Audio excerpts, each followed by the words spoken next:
اس کمزوری کا توڑ کر لیا۔ چند منٹ پہلے میں یہ تجربہ کر چکا تھا کہ اس نے سوبراج کے سیٹلائٹ فون کا استعمال ترک کر دیا تھا یا اسے تباہ کر دیا تھا۔ میں اپنے ایک اہم کارڈ سے محروم ہو چکا تھا۔ تمہارا سر کچلنے کے لیے مجھے سہاروں کی ضرورت نہیں ہے، میں نے اپنے صدمے پر قابو پا کر درست لہجے میں کہا۔ اپنی لانچ کی طرح تم بھی غرقاب کیے جا سکتے ہو۔ تمہارے سارے آدمی اپنی سر توڑ کوششوں کے باوجود اسے طے نشین ہونے سے نہیں بچا سکے۔ ڈینی، میں تم سے اس نقصان کا بہت بھیانک انتقام لوں گا۔ میرے آدمی تمہاری بو پر لگ گئے ہیں۔ مجھے تمہاری کمینگی کی پیشگی خبر مل گئی تھی۔ یہ میری خوش فہمی تھی کہ میں نے اسے اہمیت نہیں دی۔ تم کوئی دوسرا وار کرنے سے پہلے کتے کی موت مارے جاؤ گے۔ صاف ظاہر تھا کہ وہ ان باتوں کا حوالہ دے رہا تھا جو میں نے اس سے اکبر کے روپ میں کی تھی۔ اس حوالے سے یہ بھی ظاہر ہو رہا تھا کہ اکبر کے کردار نے اس کے لیے یکایک کتنی اہمیت اختیار کر لی تھی۔ مار کھانے والے اس طرح ہذیان بکتے ہیں۔ بینکاک میں تمہاری ہوا اکھڑ چکی ہے۔ جو شخص اپنے ٹھکانوں کی حفاظت نہیں کر سکتا وہ دوسروں کو کیا دے گا؟ یہ میری اور تمہاری گینگ وار ہے۔ لوگ پٹنے والے کا ساتھ بہت تیزی سے چھوڑتے ہیں۔ یہاں والوں کو معلوم ہے کہ تم کو زیادہ مار پڑی تو تم بمبئی بھاگ جاؤ گے۔ جن کو یہیں مرنا جینا ہے وہ تمہارے ساتھ رہ کر اپنی عاقبت خراب نہیں کریں گے، دور کھڑے ہو کر تمہاری بربادی اور رسوائی کا تماشا دیکھیں گے۔ میں نے ایک ایک لفظ پر زور دے کر اسے آنے والے دنوں کا نقشہ دکھایا۔ اب میری اور تمہاری کھلی لڑائی ہے۔ وہ گرایا۔ تم سے جو کچھ ہو سکتا ہے وہ کر لو، تم میرے قہر سے نہیں بچ سکو گے۔ اس نے فون بند کر دیا۔ میں نے مسکرا کر غزالہ کی طرف دیکھا اور اپنا آپریٹس بھی بند کر دیا۔ مجھے اندازہ ہو گیا کہ راجن اپنی لانچ کی تباہی پر اعصاب زدہ ہو چکا تھا۔ اس نے میری غلطی کا فائدہ اٹھا کر سوبراج کی موت کے بارے میں سارے ثبوت ضائع کر دیے تھے۔ اس فون کال سے یہ فائدہ ہوا، مجھے اس پوزیشن کا علم ہو گیا۔ وہ ثبوت مٹ جانے کے بعد یہ امکان باقی نہیں رہا تھا کہ میں کسی گمنام فون کال کے ذریعے مقامی امریکی مشن کے کسی ذمہ دار اہلکار کو راجن کے پیچھے لگا سکوں۔ اس کے خلاف جو کچھ کرنا تھا مجھے اپنے طور پر کرنا تھا۔ اس مقابلے میں صرف ڈان میرا مددگار تھا۔ مجھے ذہنی ورزش کے لیے خاصا مواد مل گیا تھا۔ میں نے بستر پر لیٹ کر آنکھیں موند لیں۔ غزالہ نے میرے موڈ کا اندازہ لگا کر ٹیلی ویژن کی آواز دھیمی کی اور اس کے سامنے کرسی سنبھال لی۔ مجھے غزالہ کو باہر بھیج کر وائٹ ہاک کی تباہی پر شائع ہونے والے اخباری ضمیمے منگوانے کا خیال آیا، جسے میں نے ملتوی کر دیا۔ وہاں جو کچھ ہوا ہمارے ہاتھوں اور ہمارے سامنے ہوا تھا۔ ضمیموں میں کاروباری سنسنی خیزی اور حاشیہ آرائی کے سوا کوئی نئی بات نہیں مل سکتی تھی۔ ٹیلی ویژن پر خبروں کا سلسلہ شروع ہوا تو میں اٹھ کر بیٹھ گیا۔ واقعہ تازہ تھا اور تفصیلات دستیاب نہیں تھی۔ خبر میں صرف اتنا بتایا گیا کہ ہاربر سے کچھ فاصلے پر لنگر انداز وائٹ ہاک نامی تفریحی لانچ دھماکوں کے ساتھ تباہ ہو گئی۔ اس حادثے میں 5 افراد پانی میں ڈوب کر ہلاک ہوئے، جن میں 4 عورتیں تھیں۔ 17 افراد زخمی ہوئے۔ انہیں لانچ کے عملے اور دوسرے مہمانوں نے ڈوبنے سے بچا لیا۔ 3 افراد لاپتہ تھے جن کی تلاش جاری تھی۔ خبر کے ساتھ وائٹ ہاک کے ڈوبنے کا آخری مرحلہ بھی دکھایا گیا، جس میں اس کا پچھلا حصہ پانی میں پوری طرح غرق ہو چکا تھا۔ اگلا حصہ سیدھا کھڑا ہوا تھا اور تیزی سے پانی میں بیٹھ رہا تھا۔ چند لمحوں بعد پانی کے بڑے بڑے بلبلوں کے اخراج کے ساتھ اگلا حصہ بھی پانی میں غائب ہو گیا۔ اس وقت لانچ پر کوئی فرد موجود نہیں تھا۔ 2 بجے چاؤفان کسی پیشگی اطلاع کے بغیر اچانک نازل ہو گیا۔ وہ ہوٹل کے باہر اپنی گاڑی میں موجود تھا اور فون کر کے مجھے بلا رہا تھا۔ معلوم ہوتا ہے کہ اسے آپ سے کچھ لگاؤ ہو گیا ہے۔ غزالہ نے اس کی آمد کی خبر سن کر کہا، جب موقع ملتا ہے آپ کے پاس دوڑا چلا آتا ہے، فضول باتوں سے دماغ چاٹ جاتا ہے۔ میں نے جوتے پہنتے ہوئے بیزاری سے جواب دیا۔ پھر بھی کام کا آدمی ہے، آپ کے منصوبے کی ساری تیاری اسی کے ذمہ تھی۔ یہ سب کام وہ میرے لیے نہیں کرتا، اسے ہر وقت ڈان کی خوشنودی کی فکر رہتی ہے۔ وہ کسی پیدائشی غلام کی طرح ڈان کا خدمتگار بنا ہوا ہے۔ آپ کے لیے ان دونوں کا دم غنیمت ہے۔ اسد کے چلے جانے کے بعد یہاں کون رہ گیا تھا جو آپ کی ذرا بھی مدد کرتا؟ میں نے غزالہ کے اس تبصرے کا جواب نہیں دیا۔ الوداعی انداز میں ہاتھ لہرا کر کمرے سے باہر نکلتا چلا گیا۔ ماسٹر، آج مزہ آ گیا۔ پورے شہر میں چھوٹا راجن کی رسوائی ہو رہی ہے۔ میری گاڑی میں سوار ہوتے ہی اس نے خوش ہو کر کہا، یہ دیکھو لانچ کی پراسرار تباہی پر 2 اخباروں نے اپنے ضمیمے نکالے ہیں۔ وائٹ ہاک بڑی شان سے زاویے بدل بدل کر غرق ہوئی ہے۔ ان ضمیموں کی رنگین تصویریں دیکھو گے تو تمہاری طبیعت خوش ہو جائے گی۔ مجھ سے بات کرتے ہوئے اس نے گاڑی آگے بڑھا دی تھی۔ میں نے ڈیش بورڈ پر پڑے ہوئے اخبار اٹھا لیے۔ وہ دونوں تھائی زبان کے اخبارات تھے۔ ان میں وائٹ ہاک کی غرقابی کی رنگین تصاویر کسی زبان کی محتاج نہیں تھی۔ ایک اخبار نے وائٹ ہاک کی فائل فوٹو بھی لگائی تھی جس میں وہ لانچ بہت باوقار اور پرشکوہ نظر آ رہی تھی۔ تصویریں دیکھ کر میں نے وہ ضمیمے بے پرواہی سے پچھلی سیٹ پر ڈال دیے۔ کیا تم مجھے یہ تصویریں دکھانے آئے تھے؟ میں نے اس سے پوچھا۔ تم سے ملنے کی دل چاہ رہا تھا، میرا نہیں ڈان کا۔ میرے تیور دیکھ کر اس نے اپنی بات میں آخری فقرہ جوڑا۔ میں نے سوچا کہ تمہیں یہ اخبار بھی دکھا دوں۔ میں ابھی ٹیلی ویژن پر یہ سب دیکھ آیا ہوں۔ اس واقعے میں کتنے پاپی مرے ہیں۔ مرنے والوں کی تعداد زیادہ ہے، لیکن ابھی تک 3 عورتوں سمیت 4 کا اعلان کیا گیا ہے۔ 3 لاپتہ ہیں۔ اس کی معلومات ٹیلی ویژن کے نشریے سے زیادہ نہیں تھی۔ شہر میں اس واقعے پر کیا رد عمل پایا جا رہا ہے؟ میں نے پوچھا۔ سنسنی اور سراسیمگی کا عالم ہے۔ اس حادثے پر لوگوں کو پچھلے واقعات بھی یاد آ رہے ہیں۔ اس کے کسینوں میں قتل، کلبوں میں دھماکے اور پھر موتی محل میں دھماکہ، سب قصے از سر نو تازہ ہو گئے ہیں۔ ہم امن پسند اور ڈرپوک قوم ہیں۔ میرا اندازہ ہے کہ آج سے چھوٹا راجن کے سارے کاروباری اڈے ویران ہو جائیں گے۔ چاؤ فان نے مسرت سے بتایا۔ وہ اپنے کاروبار کے بل پر یہاں پھل پھول رہا ہے۔ اس کے دھندے تباہ ہوں گے تو اس کے قدم خود بخود اکھڑ جائیں گے۔ ماسٹر، قدم اکھڑنے کی نہیں، اب اس کی قبر جمانے کی بات کرو۔ لانچ ڈوبنے کے بعد اس کا دماغ چل گیا ہے۔ ابھی صبح 8 بجے اس کے 2 آدمیوں نے پیٹرول ڈال کر پیٹ پونگ کے 2 ہوٹلوں کو جلا کر راکھ کر دیا۔ پتہ نہیں وہ کیا کرنا چاہ رہا ہے۔ اس کی زبان سے پیٹ پونگ کے ہوٹلوں کا ذکر سن کر میں چونک گیا۔ میں نے متجسس لہجے میں پوچھا، وہ سکھوں کے ہوٹل تو نہیں تھے؟ چاؤ فان کی آنکھیں حیرت سے کشادہ ہو گئیں اور وہ والہانہ انداز میں بولا، ماسٹر تم تو ولی ہو گئے۔ تمہیں کیسے پتا چل گیا کہ وہ سکھوں کے ہوٹل تھے؟ تیر کمان سے نکل چکا تھا۔ میرے بے ساختہ سوال نے مجھے امتحان میں ڈال دیا۔ میں نے سنبھالا لے کر جلدی سے کہا، اس طرف زیادہ تر ہوٹل سکھوں کے ہی ہیں۔ کمال ہے، چاؤ فان خود کلامی کے انداز میں بڑبڑایا۔ میں دن رات وہاں کے پھیرے لگاتا رہتا ہوں، میں نے کبھی یہ بات نوٹ نہیں کی۔ تم کو میں نے ایک دن وہاں کی سیر کروائی اور وہاں کا پورا نقشہ تمہارے ذہن میں جم گیا۔ چاؤ فان کی غائب دماغی کی وجہ سے آئی ہوئی بلا ٹل گئی۔ میرا یہ اندازہ اور پختہ ہو گیا کہ وائٹ ہاک کی تباہی کے بعد راجن اکبر کی کہی ہوئی باتوں کو ضرورت سے زیادہ اہمیت دے رہا تھا۔ میں نے اسے بتایا تھا کہ میں نے پیٹ پونگ میں ایک سردار جی کے ہوٹل میں بیٹھے ہوئے 4 افراد کی گفتگو میں اس کی ناؤ ڈوبنے کا ذکر سنا تھا اور اس نے اشتعال کے عالم میں اپنے آدمیوں سے ان 2 مشتبہ ہوٹلوں کو نظر آتش کرا دیا جہاں اس کے دشمن کے آدمی بیٹھتے تھے۔ وہ راجن کے ذہنی اختلال اور بربریت کی ایک بدترین مثال تھی۔ وہاں کسی نے ان لوگوں کو روکنے کی کوشش نہیں کی۔ میں نے پوچھا، ماسٹر کیسی بات کرتے ہو؟ سب کو اپنی جان پیاری ہوتی ہے۔ ان بیڑیوں کو کون روکتا؟ وہ آئے اور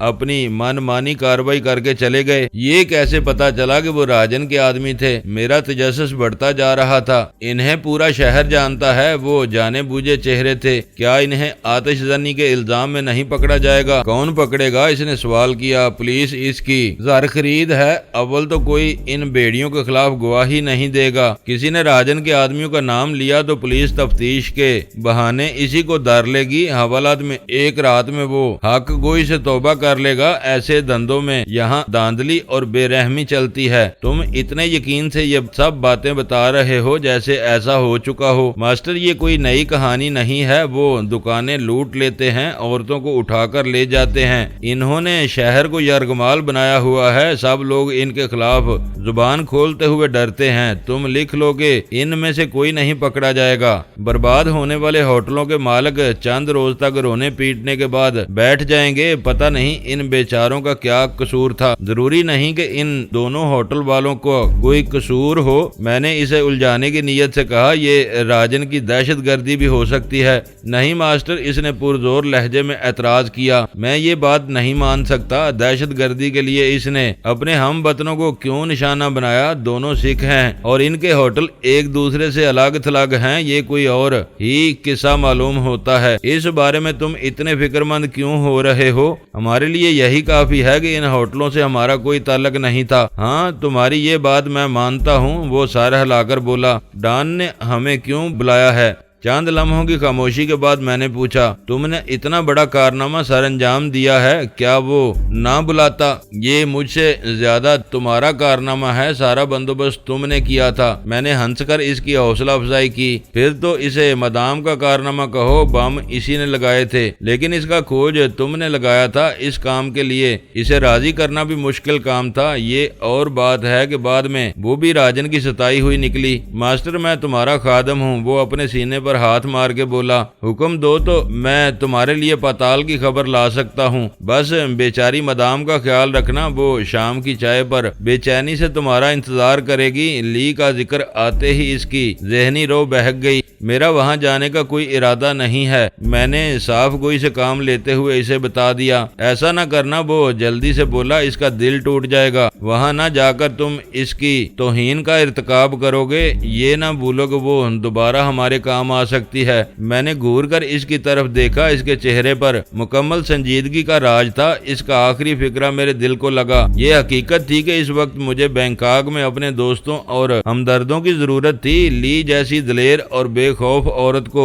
ناراض کرنا مناسب نہیں تھا۔ اس بارے میں دیکھا جائے گا، پہلے ڈان سے مل لیا جائے، میں نے ٹالنے والے انداز میں جواب دیا۔ ہاں ڈان کی بات ہو رہی تھی، آج وہ تم سے بہت خوش ہے۔ تمہارے لیے تھائی زبان کا ایسا لفظ استعمال کیا جو ہم لوگ گرل فرینڈ یا محبوبہ کے لیے استعمال کرتے ہیں۔ یہ سمجھو کہ وہ تمہیں ڈارلنگ کہہ رہا تھا۔ تمہارے لیے یہ بات اہم ہو سکتی ہے، میرے نزدیک بے معنی ہے۔ ڈان ان لوگوں میں سے ہے جو ذرا سی لغزش پر کسی کو بھی عرش سے فرش پر لے آتے ہیں۔ اس کی خوشی یا تعریف پر بغلیں بجانے کے بجائے اپنے کام سے کام رکھو۔ ماسٹر تم عجیب آدمی ہو، وہ اداس لہجے میں بولا۔ خوش ہونے والی باتوں پر خوش نہیں ہوتے، ناراض کر دینے والی باتوں پر ایک دم بفر جاتے ہو۔ ایسا تو میں نے ڈان کو بھی نہیں پایا۔ اب یہی دیکھ لو کہ وہ وائٹ ہاک کی تباہی پر کسی بچے کی طرح خوش ہو رہا ہے۔ دنیا کے دو آدمی ایک جیسے نہیں ہوتے، میں نے خشک لہجے میں کہا۔ مزاج کے اعتبار سے ڈان علی نہیں ہو سکتا اور میں ڈان نہیں بن سکتا۔ کہو تو میں ڈان کو تمہاری اس خواہش سے آگاہ کر دوں کہ مجھے ڈان جیسا ہونا چاہیے۔ ماسٹر ایسا غضب نہ کرنا، اس نے بکھلائے ہوئے لہجے میں کہا۔ جب سے وہ گوشہ نشین ہوا ہے، بہت شکی اور وہمی ہو گیا ہے۔ وہ سمجھے گا کہ میں موقع سے فائدہ اٹھا کر اس کی جگہ لینے کی سازش کر رہا ہوں۔ اسی لیے کہا جاتا ہے کہ پہلے تولو پھر بولو۔ تم جب بولنے پر آتے ہو تو بے تکان بولتے چلے جاتے ہو، یہ اچھی عادت نہیں ہے۔ ماسٹر یہی تو زندگی کی ایک علامت ہے، زبان اسی وقت رکتی ہے جب سانس آدمی کا ساتھ چھوڑ جاتا ہے۔ میری اس آزادی کو مجھ سے نہ چھینو۔ میں جانتا ہوں کہ تم مجھے خوب سمجھ گئے ہو، میری باتوں کا وہ مفہوم بھی بانپ لیتے ہو جو مجھے خود معلوم نہیں ہوتا۔ اس کی وہ طویل بسیار گوئی کی عجیب مثال تھی۔ میں مسکرا کر رہ گیا۔ راجن سے فون پر پہلی بار بات ہوئی تو میں نے اس کے لیے اکبر کا روپ دھارا ہوا تھا۔ اس بات چیت میں میرے پاس زیادہ سوچنے سمجھنے کی مہلت نہیں تھی۔ اس کے ذہن کو اپنی طرف سے شکوک و شبہات سے پاک رکھنے کے لیے یہ ضروری تھا کہ میں اس کے ہر سوال کا فوری جواب دوں۔ وہ اول درجے کا گاگ تھا، یہ بات بخوبی جانتا تھا کہ آدمی سچ بول رہا ہو تو اسے کچھ سوچنے کی ضرورت نہیں ہوتی، سچ خود بخود زبان پر آ جاتا ہے۔ جھوٹ بولنے کا معاملہ بہت مختلف ہوتا ہے، ہر بات بہت سنبھل کر کہنا پڑتی ہے۔ اس نے ڈینی کے 4 مفروضہ آدمیوں کے ٹھکانے کے بارے میں مجھ سے سوال کیا تو میں نے اپنے ذہن میں آنے والا پہلا جواب اس کے گوش گزار کر دیا۔ سردار جی کے ہوٹل کا ذکر کرتے ہوئے یہ بات میرے وہم و گمان میں بھی نہیں آ سکی تھی کہ وہ اس ہوٹل کے خلاف دہشت گردی کی کسی کارروائی پر اتر آئے گا۔ میرا خیال تھا کہ وہ زیادہ سے زیادہ اپنے آدمیوں کو بھی اس ہوٹل کی نگرانی پر مامور کر دے گا تاکہ مشتبہ افراد ان کی نگاہوں میں آ سکیں۔ وہ جھنجھلایا ہوا اور شکست خوردہ تھا۔ اس کے آدمیوں کے ہاتھوں 2 ہوٹلوں کی بربادی کا ذکر سن کر مجھے قلق ہوا تھا۔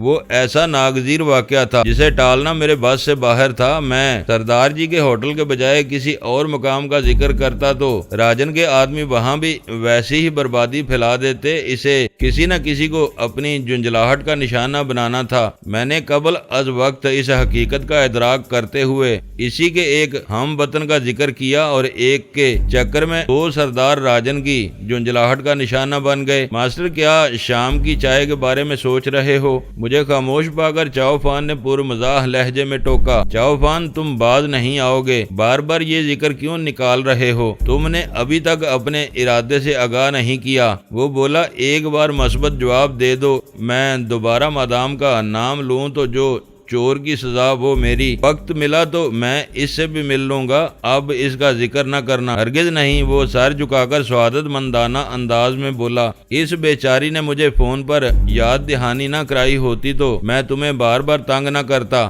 میں نے تمہیں فون کیا تھا، میں نے خشک لہجے میں پوچھا۔ دیکھو ماسٹر، اب مجھے الزام نہ دینا، تم خود اس کی بات چھیڑ رہے ہو۔ وہ جلدی سے بولا، میں نے پہلے ہی پیش گوئی کی تھی کہ وہ تمہیں دیکھ لے گی تو آسانی سے ہمارے کام کے لیے راضی ہو جائے گی۔ تم نے میری بات نہیں مانی، میں نے کسی نہ کسی طرح اسے شیشے میں اتار لیا۔ اب دیکھ لو گے رات کو اس سے تمہاری پہلی ملاقات ہوئی ہے اور وہ تمہارے گن گا رہی ہے۔ کاش تمہارے اس غلام کی قسمت بھی ایسی ہوتی۔ وہ ایک گہرا اور حسرت زدہ سانس لے کر خاموش ہو گیا۔ تھوڑی دیر بعد ہم ڈان کے سیلرز بار کے پچھلے دروازے پر موجود تھے۔ ہمارے وہاں پہنچنے کے وقت کا تعین نہیں کیا گیا تھا۔ چاؤ فان نے اتنا بتایا کہ ڈان نے طلب کیا تھا۔ ڈور بیل کے جواب میں ایک خوبصورت مقامی لڑکی نے دروازہ کھولا اور ہمیں پہچان کر اندر جانے کی راہ دے دی۔ گھنٹی کی آواز ڈان نے سن لی تھی۔ ہم زینے عبور کر کے سیلرز بار کی اوپری منزل پر پہنچے تو ڈان اپنے سفید ریشمی لبادے میں ہمارا منتظر تھا۔